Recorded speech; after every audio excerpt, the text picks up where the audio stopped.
Hello my lovely students, welcome to Study Aspire. So आज मैं आपको कराने वाली हूँ आपके कुछ 11th क्लास के इंपॉर्टेंट क्वेश्चंस। ये बेटा बहुत इंपॉर्टेंट क्वेश्चन है, ये आते हैं रिलेशनशिप, एमसीए, सीटीसी, ये बहुत इंपॉर्टेंट है।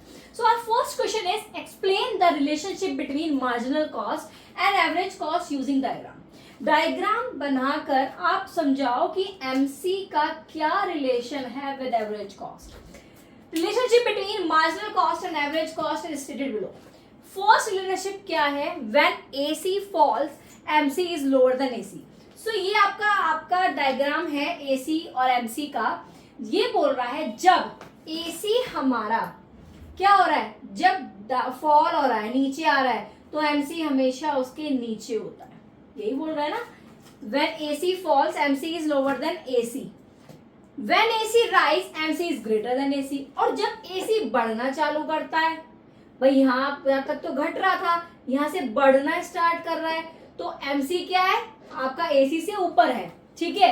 When AC is constant and minimum AC is equal to AC, MC is equal to AC. तो ये क्या कह रहा है कि जब आपका AC कांस्टेंट है, ठीक है, और अपने मैक्सिमम पे है, ठीक है, अपने ये मैक्सिमम पे है, तो आपका ये MC इक्वल होगा AC के। यहाँ पर क्या हो रहा है, MC is equal to AC, ठीक है। Then MC is always to the left of AC and cut AC from its lowest point. क्या करता है, ये आपका लोवेस्ट पॉइंट से कट करता है। तो ये आपको 4 पॉइंट है जो रिमेंबर रखने हैं, बहुत इंपॉर्टेंट है। इस तरह से भी लिख के आओगे तो मार्क्स नहीं कटेंगे, टीचर आपको मार्क्स 100% पूरे मार्क्स देगी, ठीक है। तो पॉइंट्स याद कर लो, साथ साथ लिख लो, रिवीजन हो जाएगा आपका। First point is when AC falls, MC is lower than AC. When AC rises, MC is greater than AC. Third point is when AC is constant and minimum MC is that is maximum MC is equal to AC. And fourth point is MC is always to the left of AC and cuts AC from its lowest point. ठीक है।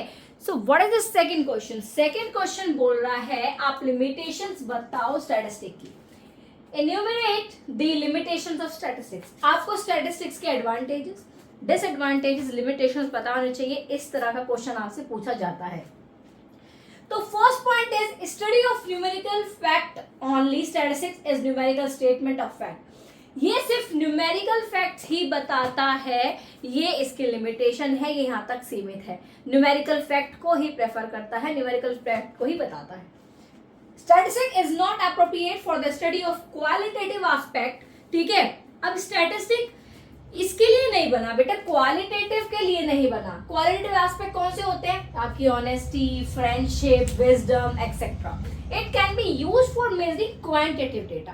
तो statistics मैंने हमेशा आपको ये पढ़ाया है, पूरी आपको वीडियो प्रोवाइड करा रखी है चैप्टर की, कि आपका जो स्टैटिस्टिक है सिर्फ क्वालिटेटिव नहीं प्रोवाइड करेगा, क्वांटिटेटिव में बात करता है, ठीक है। Next point is study of aggregates only. Statistics does not study individual unit. Statistic हमेशा एग्रीगेट की बात करेगा, अलग अलग इंडिविजुअल की बात नहीं करेगा।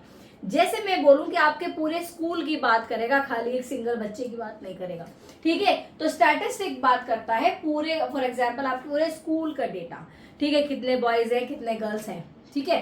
तो एग्रीगेट ज्यादा लेवल पे बात करता है ये। And homogeneity of data an essential requirement. The data must be homogeneous and uniform, otherwise the comparison may not be possible. Homogeneous होना चाहिए आपका प्रोडक्ट, ठीक है, आपका यूनिफॉर्म होना चाहिए, अदरवाइज आपका क्या होगा, जो कंपैरिजन आप कर रहे हो। स्टैटिस्टिक्स का मतलब क्या होता है, ठीक है, आप कंपेयर कर रहे होते हो कि भाई पुराना डेटा और आज का डेटा में क्या डिफरेंस है, what is the difference between the past and आपका प्रेजेंट के बीच में, ठीक है। तो आपको इस तरह से इसको लिख के आना है। मैंने कोशिश करा है कि आपको शॉर्ट में लिखूं, ठीक है। Now next point, next question is question third, an investigator should be careful while using secondary data discuss. जो इन्वेस्टिगेटर है उसको हमेशा केयरफुल रहना चाहिए, क्योंकि जब वो सेकेंडरी डेटा कलेक्ट कर रहा है, सबसे पहली बात तो सेकेंडरी डेटा कहाँ से आता है ये आपको पता होना चाहिए। सेकेंडरी डेटा हमेशा प्राइमरी डेटा से कलेक्ट किया जाता है, ठीक है। तो इसके अंदर क्या क्या उसको ध्यान रखना है, reliability of data, suitability of data and adequacy of data. देखो इसके अंदर बेटा होता है कि आपका अगर रिलायबिलिटी ही नहीं है डेटा की, फॉर एग्जांपल मैंने आपको बताया कि जो सेकेंडरी डेटा है वो हमारा प्राइमरी डेटा से कलेक्ट होता है। अगर आपका रॉ मटेरियल ही खराब होगा, प्राइमरी डेटा तो आप कलेक्ट कर रहे हो, अगर आपका डेटा ही गलत स्टार्टिंग से या प्राइमरी से गलत ले रहे हो तो सेकेंडरी तो उसमें तो चीज़ें गलत होनी है ना। तो बेटा रिलायबिलिटी होनी चाहिए डेटा की, जहाँ से आप डेटा कलेक्ट कर रहे हो वो बिल्कुल सही होना चाहिए, वहाँ पे कोई भी गड़बड़ नहीं होनी चाहिए। ठीक है, तो इसको हम बोलते हैं मेरे बेटा रिलायबिलिटी ऑफ डेटा, कि जिसको वो डेटा जिसको आप ट्रस्ट कर सकते हो। ठीक है, रिलायबल होना चाहिए, ट्रस्टेबल डेटा होनी चाहिए। ठीक है, एंड नेक्स्ट आपका आता है सुटेबिलिटी ऑफ डेटा। भाई ऐसा नहीं है कि आप कोई भी डेटा उठा लोगे, भाई जो आपका पर्पस है।